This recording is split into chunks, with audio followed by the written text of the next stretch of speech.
श्री क्षेत्र भीमाशंकर येथील कमलच्या माता मंदिरात नवरात्र उत्सव मोठ्या श्रद्धेने साजरा होत आहे। हजारो भाविकांचे श्रद्धास्थान असलेली कळमजाई देवीच्या दर्शनासाठी नवरात्र उत्सवात भाविकांची मोठी गर्दी होत आहे। भाविकांची मनोकामना पूर्ण करणारी येथील देवी आहे। नवरात्र उत्सवामुळे योगी गणेशनाथजी महाराज यांच्या मार्गदर्शनाखाली मंदिर परिसरात अखंड हरिनाम सप्ताहाचे आयोजन करण्यात आले आहे। सप्ताहाचे हे 39वे वर्ष आहे। होम हवन, मंत्रपठन, प्रवचन, कीर्तन, हरिजागर, अन्नदान आदी विविध धार्मिक कार्यक्रम येथे संपन्न होत आहे।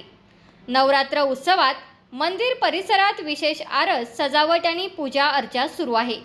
येथे सकाळ संध्याकाळ होणाऱ्या आरतीने भक्तिमय वातावरण निर्माण झाले आहे।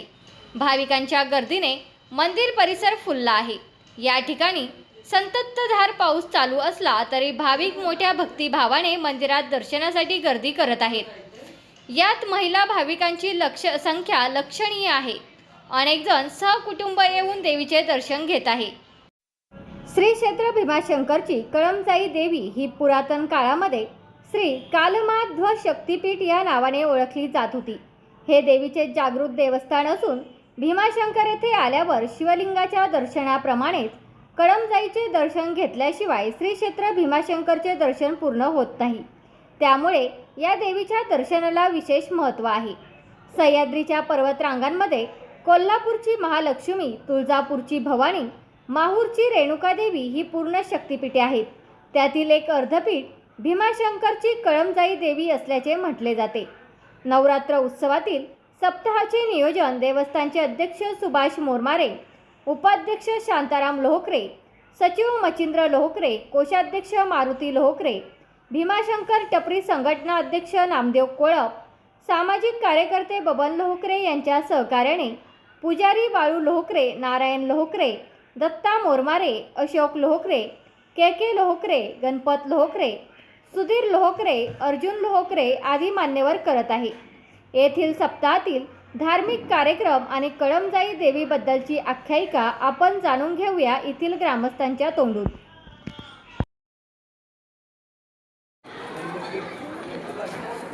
महाराष्ट्रामध्ये 3.5 पीठापैकी जे 3.5 पीठ मानले जाते देवीचं, त्या देवीच्या माध्यमातून जे 3.5 पीठाचा जो पूर्वी हे झाला त्याच्यामध्ये कमळाचं फूल इथं पडलं गेलं, त्यामुळे त्या देवीचं कमलचा देवी नाव पडलं गेलं असं गणेशनाथ महाराजांच्या मुखातून हा शब्द गेलेले आहे।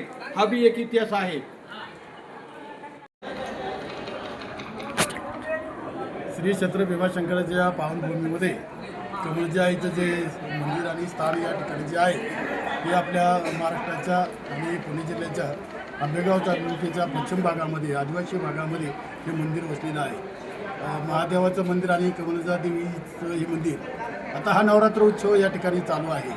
गेले 39 वर्ष ही सेवा या ठिकाणी ट्रस्टच्या माध्यमातून आणि परिसर आणि ग्रामस्थांच्या माध्यमातून या ठिकाणी चालू आहे। या ठिकाणी जे दानशूर मंडळी मदत करतात त्या मदतीतून आणि या परिसरातले जे दानशूर व्यक्ती अन्नदानाची मदत करतात त्या मदतीतून या ठिकाणी अन्नदान होतं आणि ज्ञानदानसुद्धा या ठिकाणी प्रवचनाच्या माध्यमातून, कीर्तनाच्या माध्यमातून आणि इतर माध्यमातून या ठिकाणी दिलं जातं।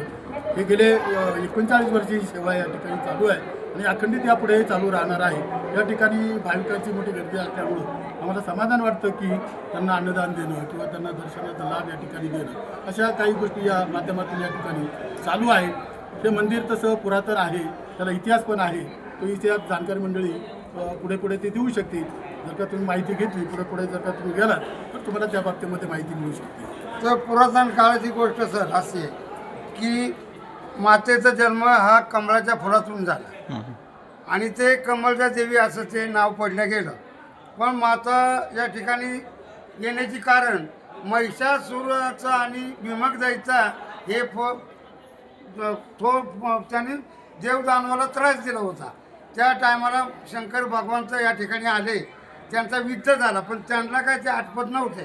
तेव्हा भगवंतांनी मातेला आज्ञा केली की माता आता हे आम्हालाच काय हे असुर आठवत नाहीत, आम्ही करायचं काय। शेवटी मातेने हे मावळीला नटराज म्हणून मावळी म्हणून गाव आहे हे शहापूर भागामध्ये, तिथं ते देवस्थान आहे. तिथं नटराजला आज्ञा केली आईनी की आता तुम्ही काहीतरी याला पर्याय शोधा. मग त्या ठिकाणी भुतवळ म्हणून माझा पूर्वीचा रिवाज होता. ती भुतवळ आईनं हाक मारल्याबरोबर ती भुतवळ या ठिकाणी आली. कारण भगवंत ज्या दैत्याचा वध करायचे, जिकडे रक्ताचा थेंब पडायचा तिकडे दैत्य तयार व्हायचा. मग ते भुतवळ आल्यानंतर ते सर्व रक्त शोषण केलं, रक्ताचा थेंब त्यांनी चुंबन केलं. त्यामुळं ते 2 दैत्यांचा वध करण्यात आला. आणि नंतर भगवान शंकर इथं स्थायिक झाले आणि गुप्त भीमाशंकर म्हणून 2 किलोमीटर खाली शांतपणे गुप्त झालेले आहेत. आणि त्यासाठी 12 ज्योतिर्लिंगापैकी हे 6वं ज्योतिर्लिंग आहे. त्यावरून या ठिकाणी भाविकांची फार गर्दी होत असते आणि नवरात्राला पण फार महत्त्व असतं. धन्यवाद. तुमचा फ्लॅट, घर, बंगला, व्यापारी गाडे, दुकान, जागा, शेतजमीन, प्लॉट्स विकायचे आहेत का? विकायचे असतील तर आजच आमच्याशी संपर्क साधा. स्थावर मालमत्ता खरेदी विक्रीसाठी आंबेगाव तालुक्यातील विश्वसनीय नाव म्हणजे सीता प्रॉपर्टीज. आमची वैशिष्ट्ये: जलद व्यवहार, तुमच्या प्रॉपर्टीजची योग्य किंमत, मालक व ग्राहक यांच्यात समोरासमोर पारदर्शक व्यवहार. आमचा संपर्क 7972 82 24 33 व 80 10 25 09 54.